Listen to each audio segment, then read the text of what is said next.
In honor of this year's political elections, let's throw a political game in play. One that may be a little too apropos, der Fuhrer.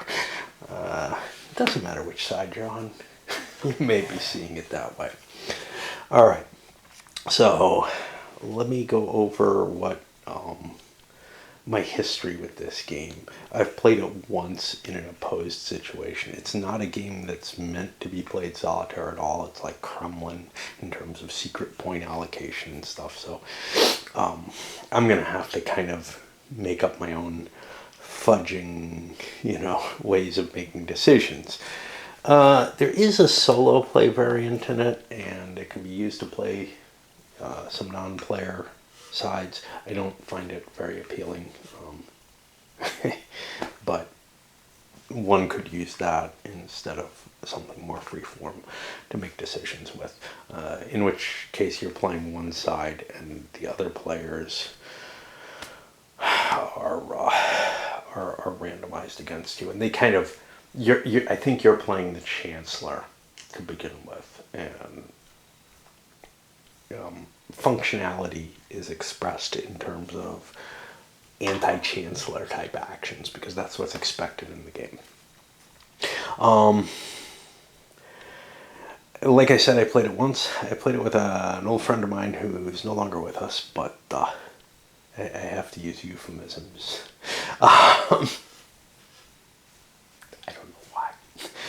Don't want to offend anybody around this subject for some reason. You should hear me just babbling about crap like this with my wife. But anyway, it was kind of funny because he actually had a little Hitler mustache, not out of any Nazi sympathizing. He just thought it looked right with his face, and it sort of did. So we determined he had to be the Nazi party and kind of picked other parties other ways. There's two players who have a special advantage in this game: the starting Chancellery party and the Nazis, and then a third party who's kind of got some special powers, but they're not on the same level, which is the Communists.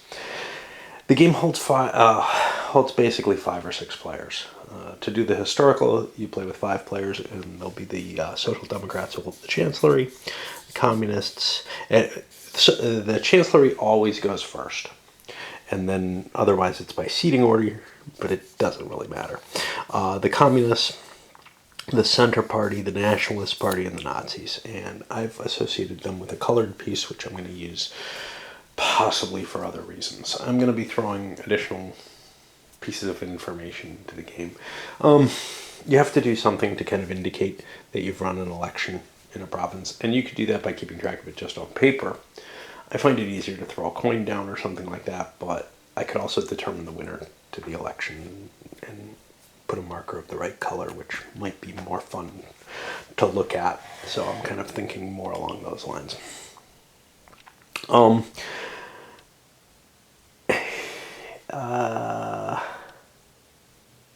Anyway, like I was saying, the Nazis have a certain special power in it, and it essentially goes to the demagoguery option, and they're allowed to use something called the big lie.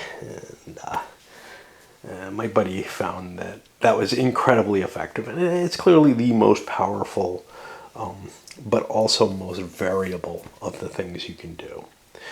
But it can get you some very high vote counts, and it actually works very, very well because of the way the game is structured, and the game may be unbalanced because of it. And I also threw a pawn in here so that I can mark where the current election's going. Let's take a look at the components a little bit. What you have, again, these are from a different game. These are capabilities that the government has. Government propaganda, the military, banning rallies, and taking action in favor of certain political positions. Both the Nazis and the Communists have either the brown shirts or the workers, to put into political discussions and elevate them to a more tactile plane. Other players also can get street mobs, but the advantage for the Nazis and the communists is they get some for free. These are the different issues that you can bring up in the course of your campaign. In order to, the game will be run in 3 campaigns, and in each campaign, each player, well, or less, each player picks a political platform, and then that platform will give them certain issues which they can use. Those issues give them these charts, which determine the number of delegates that they get in that election. The interesting thing about all of this is that you can generate a lot of delegates in a small area. This is kind of weird to me. In order to distinguish the regions better, though, you have these points here, which are additional delegates, which are given to the first 3 places in any given election. Again, this is not a good representation of how the Weimar Republic selected its delegates, but whatever. You can assume that there's there's a fair number of unassigned delegates, and that's the 6th player, which is called the coalition, who, will be swayed by the other delegates proportionally in some way. Okay. You have a bunch of charts and tables, and the game is basically played as a matter of picking an issue, picking political points to put into the issue, and then everybody rolls a die and sees how many delegates they get in an area, and then you compare it out. To intersperse that, you have a little bit of impact. The Chancellor gets to pick which area is being chosen at each time, and they also get to play a couple of special capabilities within that. The brown shirts and the workers and the street mobs are all worked into the election as normal. My wife really likes this rule book for whatever reason, the font and the artwork and everything in the map. I find it hideous. I don't know. Okay. So like I said, you're going to be looking at 3 different election campaigns. There's 15 provinces, so you're going to be running elections in each of the 15 provinces for each of the political campaigns. But the game doesn't necessarily end. It doesn't necessarily last all 3 campaigns. You could win it in 1 campaign, because the victory conditions are, if you win a single election campaign, and they're in this order, and at the same time have won 30% of the delegates elected in the Reichstag in that campaign, 30% of the total delegates, you win the game. If you win 2 consecutive election campaigns, no matter how many delegates you got, you've established yourself and you win. And this is how the one game that I played went. The Nazis won the first campaign, took the power away from the Chancellor, and they were very hard to unseat. And the final one is to win the last of the 3 campaigns and to accumulate more total delegates than any other player over all 3 campaigns. If it is quite possible that no one can win. And then they suggest, hey, maybe you could, extend the game and keep running additional campaigns, or here they say Paul von Hindenburg restores the monarchy. I think that would be unlikely. He'd probably die instead. He was not a vigorous man at the end of this. Okay, so political parties are essentially chosen at random, and the order of play is done at random. The Social Democrat is the Chancellor at the beginning of the game, and they will be the first player for whatever that matters. At that point, each player is going to roll a die against who they are as their political fund, and that'll determine how many points of political power they have for that campaign. And, this is a highly random thing, right? Especially, given, the chancellery and everything like that, because these are the points with which you're going to be getting your votes, essentially. So everybody gets a pool of points there. I may use poker chips for that. I may use coins. I don't know. Poker chips are a little bigger, but easier to read. So I'm kind of leaning towards that. But I don't know if I want to do denominations, for example. Okay. The different... I'm sorry, I lied. You pick the political platform that you're going to run on for your party. And those platforms are restricted by parties. In particular, the demagoguery option is only available to the Nazis. And it's not a terrible option. And then you get your points based on the die roll and the platform you took. And there's reasons not to take the same platform as other people, but this is done secretly. Right? Nope. Okay. The die is then rolled by each player to determine how many political fund points they get. That's what I talked about. Once you have the political fund, the chancellor rolls again, and he gets an amount of government propaganda. This is essentially additional political fund points that he gets. And you could just throw them in with them. The Nazi and communists roll over here to see how many street mobs they get. And again, they can't influence that. And that'll just be a number of points worth of the street mobs. Then you're allowed to secretly convert your political points into street mob points. And you write this down in secret. Street mob points are going to take away, you target them on someone, and they take electors or delegates away from someone. In a manner similar to the political points, how they generate votes for you. Unless you have a huge amount of votes, I would suggest you probably don't want to buy a bunch of street mobs. Again, the Nazis and communists get them for free. They can allow you, though, to gang up on the leader, which can be of some use. Okay.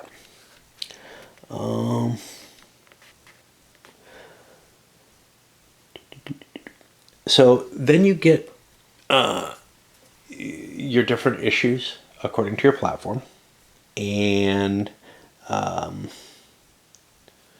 one player will be the election commissioner. They're just the bookkeeper for that election.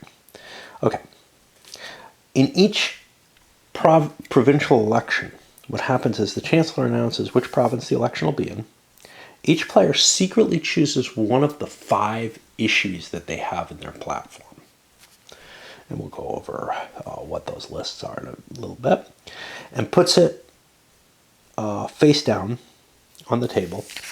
And they also secretly write, each player can also play additional markers that they may have at that point. And this is where you put your street mobs down, propaganda, army, and rally band face down on the table. Starting with the chancellor, okay, you also have to write down your points that you're expending, and I don't see that here.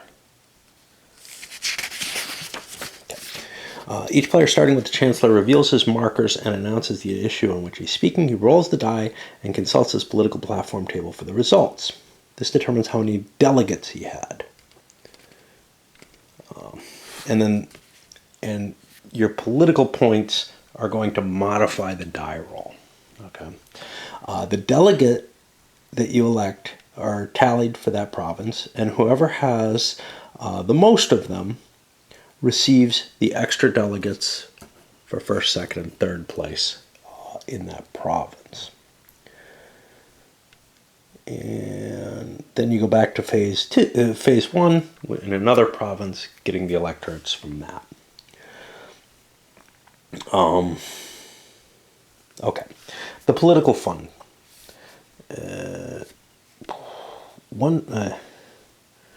Okay. Once a player exhausts all his political fund points in an election campaign, he gets no more. However, if more than one election happens, he'll be rolling for additional ones as he goes. They cannot be accumulated, and they're transferred from one, nor transferred. You don't have to use all your political funds, but you lose them if you don't use them. Propaganda is your political fund points. To increase the delegate election die roll, each propaganda point spent in a province increases your roll by 1. You note on paper how many propaganda you're spending in a game turn, and you play the propaganda marker along with your political issue marker for that game turn. So everybody should actually have a propaganda marker. I thought it was just for the government propaganda, and I was wondering why there were so many.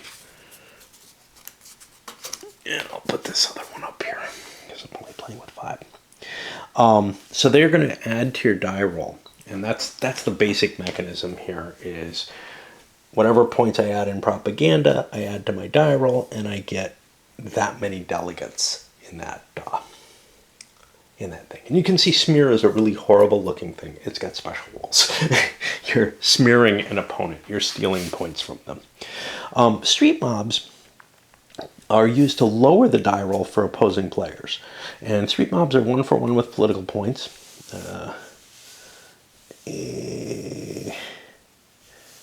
They don't affect smears, and you basically record who you're putting street mobs against and how many.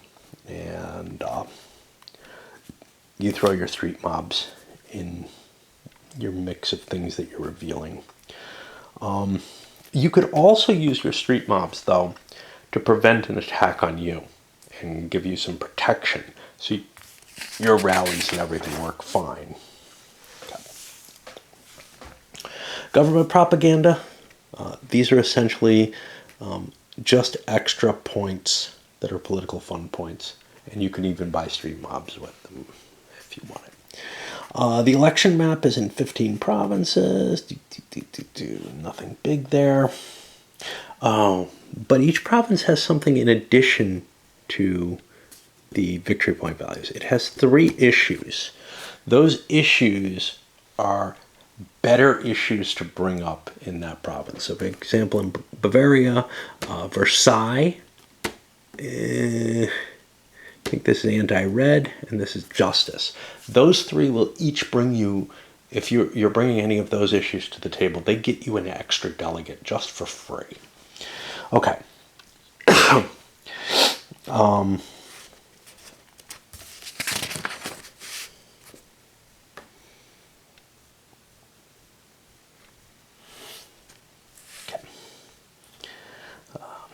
Each political platform includes a set of 5, and I think that counts.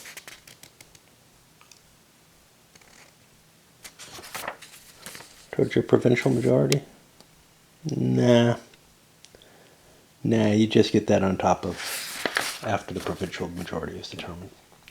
Whatever. I actually would like it better to be before. Like, it doesn't really... Yeah, this is regular delegates only. Okay. Okay. So, again, you have to pick an issue for each election. There's some restriction to the issues that you can play.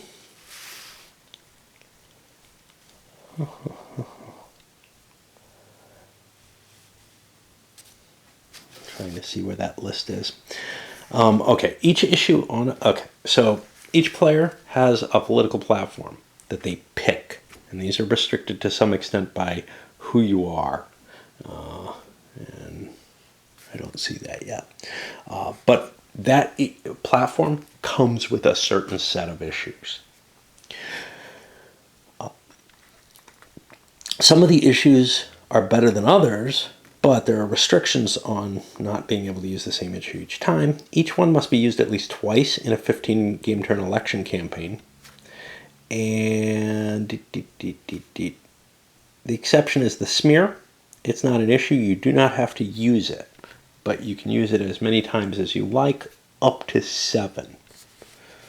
Why 7? Well, because you have 1, 2, 3, 4 others. So those eat up 8 of your political points. And so you kind of have to mark down which ones you've used and which you haven't. For the smear, you're not trying to elect delegates. You're taking delegates from other players. The smear will always get you 1 delegate at the expense of another player. Propaganda can be used to increase the smear die roll and the possibility of taking more than 1 delegate from another player. The smear can never have its die roll reduced by the use of street mobs, so you always get at least a 1. The players using the smear against each other only get 1 delegate each, no matter what they roll, i.e. if they smear each other. You have to write down who you're smearing and how many propaganda points are being spent on the smear, and you play a smear marker as your issue. Now, I feel like I've lost something. Yeah, I don't have a list of who gets to pick which. Here are the platform lists.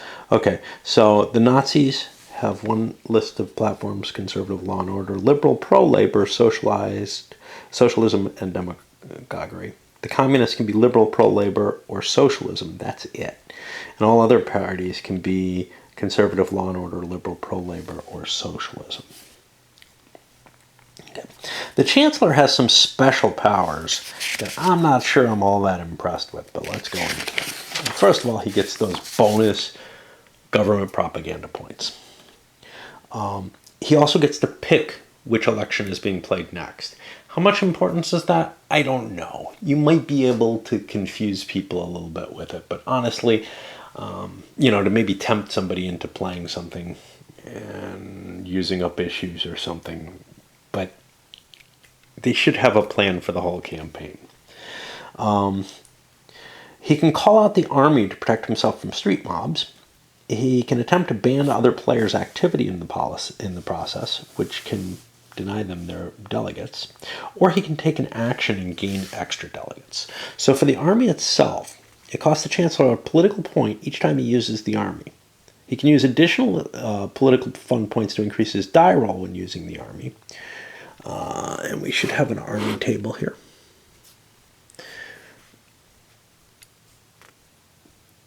Each point spent increasing the die roll by 1 up to a maximum of 8. The result on the army is the army table.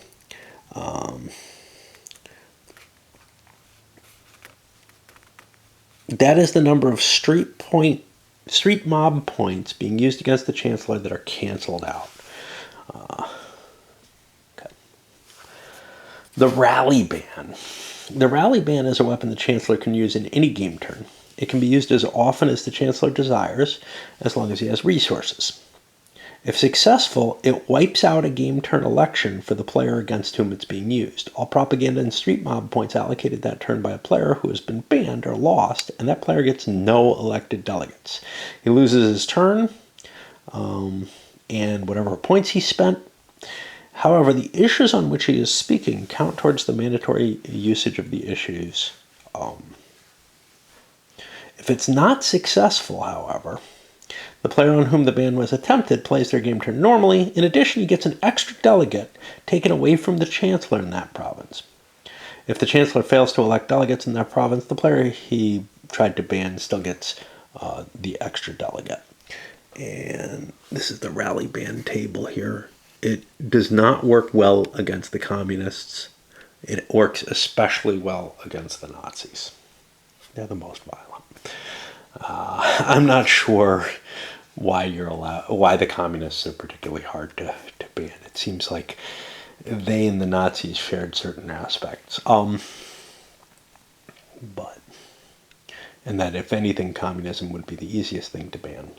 The designer's notes they're basically historical notes, do not go into much in terms of these choices. So maybe somebody can enlighten me about that. To determine whether a rally ban is successful, they roll a die, they get their roll, and action is a voluntary play. It's the government taking steps on a political issue to catching the other parties unaware or trying to. To use action, choose your issue in the game turn, one that you feel nobody else will use. Then you declare action by playing the action marker with it. If no one else is speaking on the same issue, you get an extra delegate. However, each player who's also speaking on the same issue as the Chancellor is speaking out against the action, and they get a delegate each, and the Chancellor does not get the extra delegate. Action is free in general. You cannot use it with New Order and Big Live. No one else has those but the Nazis, and there's nothing you can really do to enforce either of them. And you can't use it with Smear because that's not really an issue that has got political actions. There's nothing you can do. Yeah, I guess you could investigate them. You could sic the Attorney General on them. Yeah, and that's about it. Like I said, there's some optional rules here. Optional rule for solo play that gives you some ways of mechanizing the decisions of the other players.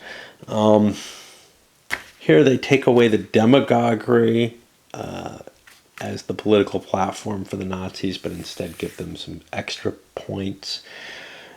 Here, basically, you might get a random good orator, which gives you additional points.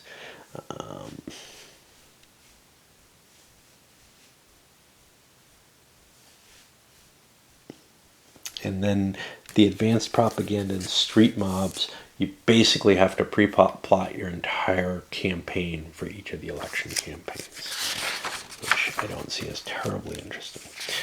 They give some specific, hey, this is where you're strong, this is where you're weak. And the real differences are the Chancellor and the Nazis have some significant capabilities, and the Communists also do. But basically, if it's not the starting Chancellor or the Nazis who wins the game, it's kind of an oddity. However, this is a game in which people can work together to a limited extent, send street mobs in at each other and such not. So we might be able to see some of that kind of dynamic going on. And then the game also contains a little bit of historical notes and room to write crap down in the rule book if you want to. I don't understand that. All right, let's give this a shot. I really wanted to do this fairly soon, and I needed a break away from invasions. That is such a mess. So let's send this up.